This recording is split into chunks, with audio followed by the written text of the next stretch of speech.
Lecture du livre Les paraboles de Jésus d'Ellen White. Chapitre 11. Choses nouvelles et choses anciennes. Tout en instruisant la foule, le Christ préparait ses disciples en vue de leur mission future. Dans tous ses enseignements, il y avait des leçons pour eux. Après avoir prononcé la parabole du filet, il leur demanda « Avez-vous compris toutes ces choses ?» « Oui, répondirent-ils. » Il leur proposa alors une autre parabole pour leur permettre de saisir la responsabilité qui leur incombait en rapport avec les vérités qui leur avaient été communiquées. Il leur dit « C'est pourquoi tout scribe instruit de ce qui regarde le royaume des cieux est semblable à un maître de maison qui tire de son trésor des choses nouvelles et des choses anciennes. Le trésor acquis par le maître de maison ne doit pas être mis dans un coffre-fort, mais partagé avec d'autres. Son emploi le fait fructifier. Le maître de maison a chez lui, parmi ses richesses, des choses nouvelles et des choses anciennes. Le Christ veut montrer par là que la vérité confiée à ses disciples doit être donnée au monde et qu'ils s'enrichiront dans la mesure où ils en feront part à d'autres. Tous ceux qui reçoivent l'Évangile dans leur cœur auront le désir de le proclamer. L'amour du Christ se manifestera, car la personne qui a accepté son Sauveur racontera comment elle a été guidée par le Saint-Esprit. Elle parlera de sa faim et de sa soif de connaître Dieu et celui qui l'a envoyé, du résultat de son étude des Écritures, de ses prières, de ses heures d'angoisse et de l'assurance que le Christ lui a donnée. Tes péchés te sont pardonnés. Il est anormal de garder ces choses pour soi, et celui qui est rempli de l'amour du Christ ne pourra pas agir ainsi. Plus nous aurons reçu de la part du Sauveur, plus nous serons désireux de faire goûter à d'autres cette même bénédiction. En faisant connaître les riches trésors de la bonté de Dieu, nous recevrons de nouvelles grâces. Nous aurons la simplicité de cœur d'un enfant, sa faculté d'obéissance spontanée. Nous soupirerons après la sainteté, et les trésors de la grâce et de la vérité nous seront donnés dans une mesure toujours plus grande pour que nous les communiquions au monde. L'immense réserve de la vérité, c'est la parole de Dieu, la parole écrite, le livre de la nature, les témoignages de l'intervention divine au sein de l'humanité. Voilà les trésors où les ouvriers du Christ doivent puiser. Dans leur recherche de la vérité, il faut qu'ils comptent sur Dieu et non sur l'intelligence humaine des grands hommes, dont la sagesse n'est que folie à ses yeux. Par les voies qu'il a lui-même fixées, le Seigneur se fera connaître à tous ceux qui le cherchent sincèrement. Si le disciple de Jésus-Christ croit à sa parole et la met en pratique, il n'est aucune science de la nature qu'il ne puisse saisir et apprécier. Tout lui sera utile pour faire comprendre la vérité à d'autres. Les sciences naturelles offrent un trésor de connaissances dans lequel peut puiser quiconque est à l'école du Christ. À mesure que nous contemplons les beautés de la nature, que nous étudions les leçons qu'elle nous enseigne par l'agriculture, la croissance des arbres et toutes les merveilles de la terre, de la mer et du ciel, nous parvenons à une nouvelle conception de la vérité. Les desseins mystérieux de Dieu à l'égard de l'homme, les profondeurs de sa sagesse et de son jugement tels que nous les observons dans la vie courante, sont autant de mines d'où nous pouvons tirer de grandes richesses. Mais c'est dans la parole écrite que se trouve le plus clairement révélé à l'homme déchu la connaissance de Dieu. C'est vraiment le trésor où sont contenues les richesses insondables du Christ. La parole de Dieu comprend l'Ancien Testament aussi bien que le Nouveau. L'un n'est pas complet sans l'autre. Jésus affirma que les vérités de l'Ancien Testament avaient autant de valeur que celles du Nouveau. Il était aussi bien le Rédempteur des hommes au commencement du monde qu'il l'est aujourd'hui. Avant que le Sauveur ait revêtu sa divinité de notre humanité, le message évangélique avait été annoncé par Adam, Seth, Enoch, Methushélah et Noé. Abraham en Canaan et Lot à Sodome l'avaient prêché, et toutes les générations eurent de fidèles messagers pour parler de celui qui allait venir. Les rites de l'économie judaïque avaient été institués par le Christ. Il était lui-même le fondement des offrandes sacrificielles, le grand antitype de tous les services religieux. Le sang des victimes symbolisait le sacrifice de l'agneau de Dieu. En lui s'accomplirent toutes les offrandes typiques. Le Christ, manifesté aux patriarches, symbolisé par les sacrifices, dépeint dans la loi, révélé par les prophéties, voilà les richesses de l'Ancien Testament. Le Christ dans sa vie, sa mort et sa résurrection, le Christ manifesté par le Saint-Esprit, voilà le trésor du Nouveau Testament. Notre Sauveur, reflet de la gloire du Père, remplit à la fois l'Ancien et le Nouveau Testament. Les apôtres furent appelés à servir de témoins de la vie, de la mort et de l'intercession du Christ annoncée par les prophètes. Jésus-Christ, dans son humiliation, sa pureté, sa sainteté, son amour infini, était le thème de leur prédication. Pour que l'Évangile soit prêché dans toute sa plénitude, il devait présenter le Sauveur non seulement tel qu'il était révélé dans sa vie et ses enseignements, mais aussi tel qu'il avait été prédit par les prophètes de l'Ancien Testament et symbolisé par les sacrifices. Dans son enseignement, le Christ présentait des vérités anciennes dont il était lui-même l'auteur, des vérités qu'il avait autrefois annoncées par l'intermédiaire des patriarches et des prophètes. Mais il répandait maintenant sur elles une nouvelle lumière. Comme leur signification paraissait alors différente, ces explications diffusaient un flot de lumière et de vie spirituelle. Il promit à ses disciples que le Saint-Esprit les éclairerait et leur permettrait de saisir de mieux en mieux la parole de Dieu. Ainsi, ils pourraient exposer la vérité dans sa beauté renouvelée. Depuis le jour lointain de la promesse d'un Rédempteur en Éden, la vie, le caractère et l'œuvre médiatrice de Jésus-Christ ont été un sujet d'étude pour l'esprit humain. Cependant, ceux qui, sous l'influence du Saint-Esprit, ont présenté ces thèmes l'ont fait sous une lumière toujours nouvelle. Les vérités de la rédemption sont capables d'un développement constant. Bien qu'anciennes, elles sont toujours actuelles, révélant sans cesse à ceux qui les étudient une gloire et une puissance plus grandes. À chaque tournant de l'histoire, il y a un nouveau développement de la vérité, un message de Dieu à la génération présente. Les vérités anciennes conservent toute leur importance et les vérités nouvelles ne sont pas indépendantes des anciennes, elles n'en sont que le complément. Les vérités nouvelles ne peuvent être comprises qu'à la lumière des anciennes. Quand le Christ voulut exposer à ses disciples la vérité de la résurrection, il commença par Moïse et tous les prophètes, et il leur expliqua dans toutes les Écritures ce qui le concernait. D'un autre côté, la lumière qui brille dans les vérités nouvelles illumine celle du passé. Celui qui rejette ou néglige les nouvelles ne possède pas vraiment les anciennes. Elles perdent pour lui leur puissance vivifiante et deviennent une forme inerte. Il est des hommes qui croient et enseignent les vérités de l'Ancien Testament tout en rejetant celles du Nouveau. Mais en refusant de recevoir les instructions du Christ, ils montrent qu'ils ne croient pas aux paroles des patriarches et des prophètes. Si vous croyez Moïse, dit Jésus, vous me croiriez aussi parce qu'il a écrit de moi. C'est pourquoi il n'y a aucune puissance dans leur enseignement de l'Ancien Testament. Un grand nombre de personnes qui s'imaginent croire et enseigner l'Évangile commettent la même erreur en laissant de côté les Écritures qui constituent l'Ancien Testament dont le Christ a dit « Ce sont elles qui rendent témoignage de moi ». En rejetant l'Ancien Testament, elles rejettent virtuellement le Nouveau, car les deux font partie d'un tout inséparable. Nul ne peut présenter correctement la loi de Dieu sans l'Évangile, ou, réciproquement, la loi, c'est l'Évangile qui prend corps, et l'Évangile, c'est la loi dans toute sa portée. La loi est la racine, la fleur et le fruit parfumé qu'elle porte, c'est l'Évangile. L'Ancien Testament jette un flot de lumière sur le Nouveau, et le Nouveau sur l'Ancien. L'un et l'autre sont la révélation de la gloire divine en Christ, et présentent des vérités dont le sens profond se révélera avec une clarté toujours plus grande à quiconque les étudie avec soin. La vérité qui est en Jésus-Christ et qui se manifeste par lui est incommensurable. Elle apparaît à celui qui étudie les Écritures comme une source qui va en s'approfondissant et en s'élargissant à mesure qu'il la contemple avec plus d'attention. Ici-bas, nous ne parviendrons jamais à cerner le mystère de l'amour de Dieu qui a donné son Fils en sacrifice pour nos péchés. L'œuvre de notre Rédempteur sur la terre dépassera toujours tout ce que notre imagination peut concevoir.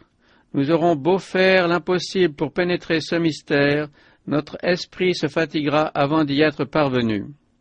Le chercheur le plus diligent verra devant lui un océan sans limite.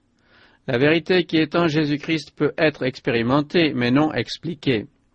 Sa hauteur, sa largeur et sa profondeur dépassent notre connaissance. Nous pouvons pousser notre imagination au plus haut degré, nous ne parviendrons qu'à entrevoir une bien faible esquisse de cet amour inexplicable, aussi élevé que les cieux, mais qui daigne venir ici-bas pour imprimer l'image de Dieu sur tous les êtres humains.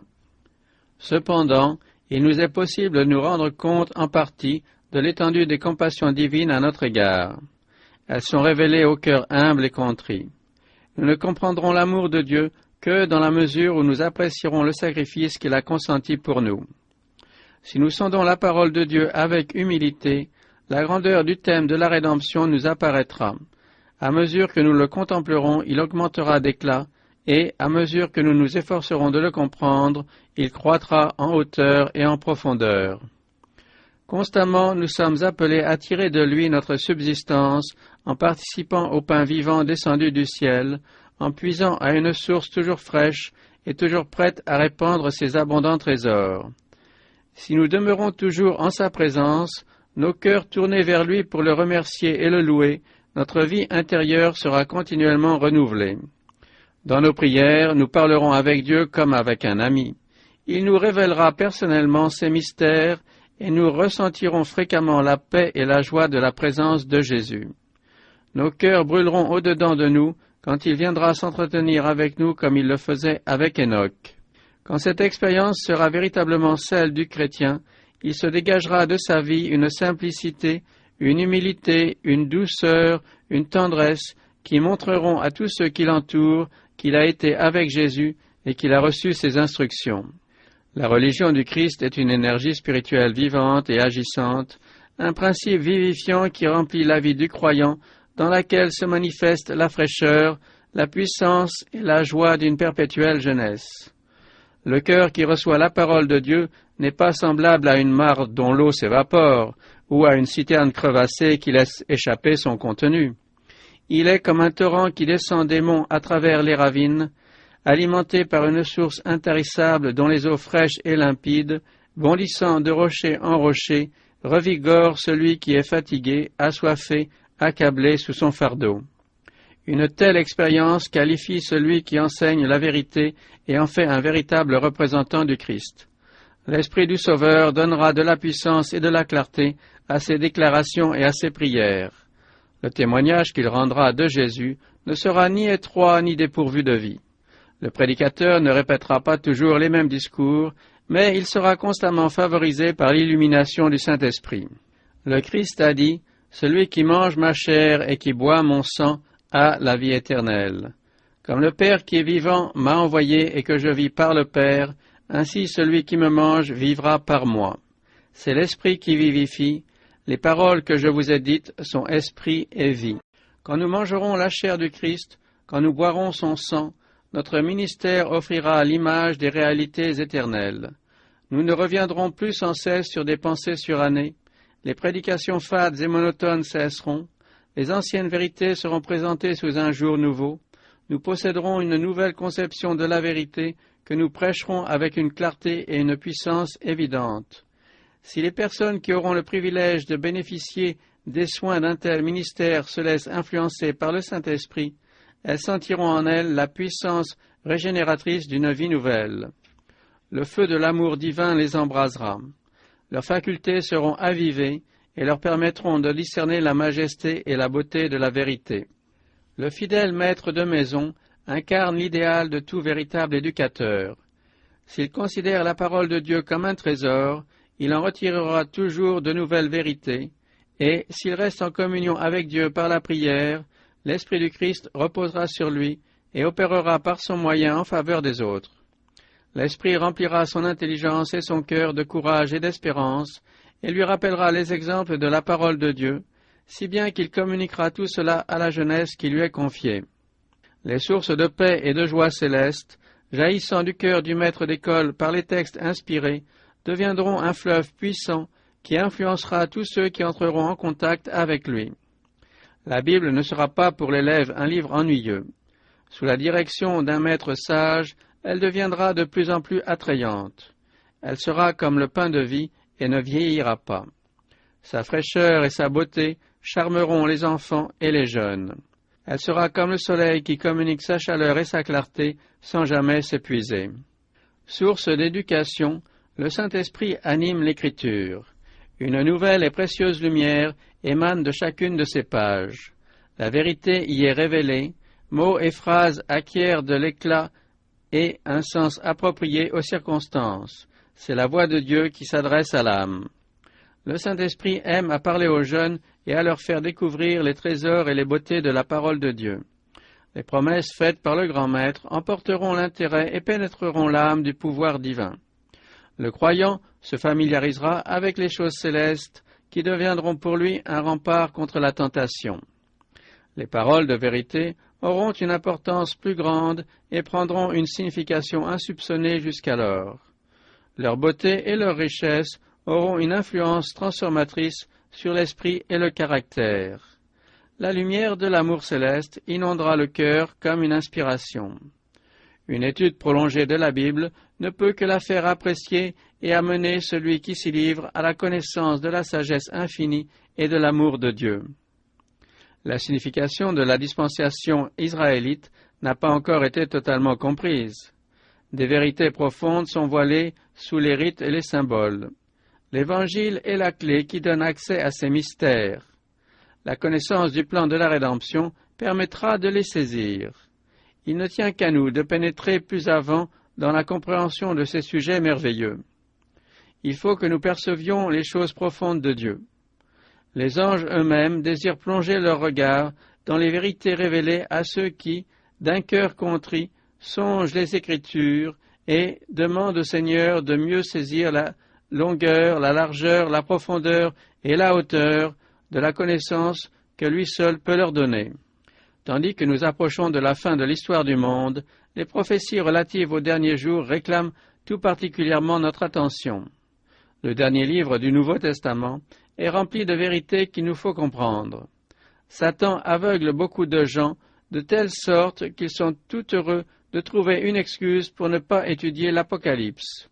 Mais le Christ y a révélé, par son serviteur Jean, ce qui arrivera dans les derniers temps, et il dit « Heureux ceux qui lisent et qui entendent les paroles de la prophétie et qui gardent les choses qui y sont écrites. » La vie éternelle, a dit Jésus, c'est qu'ils te connaissent, toi, le seul vrai Dieu, et celui que tu as envoyé, Jésus-Christ. Pourquoi ne nous rendons-nous pas compte de la valeur de cette connaissance? Pourquoi ces glorieuses vérités n'illuminent-elles pas notre cœur, ne frémissent-elles pas sur nos lèvres et ne remplissent-elles pas tout notre être? En nous donnant sa parole, le Seigneur nous a communiqué toutes les vérités nécessaires à notre salut. Des milliers de gens se sont désaltérés à cette source sans que son débit soit affaibli. Des milliers ont contemplé la source et ont été transformés à son image. Leur esprit brûlait au-dedans d'eux, tandis qu'ils parlaient de son caractère, de ce que le Christ était pour eux et de ce qu'ils étaient pour lui. Ces chercheurs n'ont pas épuisé ces thèmes sacrés, et des milliers d'autres peuvent s'engager dans cette voie de la découverte des mystères du salut. Si nous méditons la vie du Christ et le caractère de sa mission, nous distinguerons toujours mieux les rayons de lumière qui en émanent.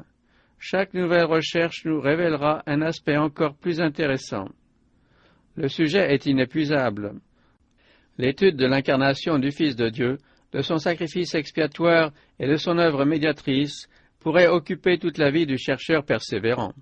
Et, en songeant aux innombrables années qu'il passera dans le ciel, il s'écriera « Le mystère de la piété est grand ». Pendant l'éternité, nous étudierons ce que nous aurions pu saisir dès ici-bas si nous avions mieux profité des lumières qui étaient mises à notre disposition. Les grands thèmes de la rédemption seront, pour les rachetés, un sujet constant de méditation et de louange. Ils comprendront les vérités que le Christ aurait révélées à ses disciples s'ils avaient eu plus de foi. Des visions nouvelles de la perfection et de la gloire du Sauveur leur seront sans cesse accordées.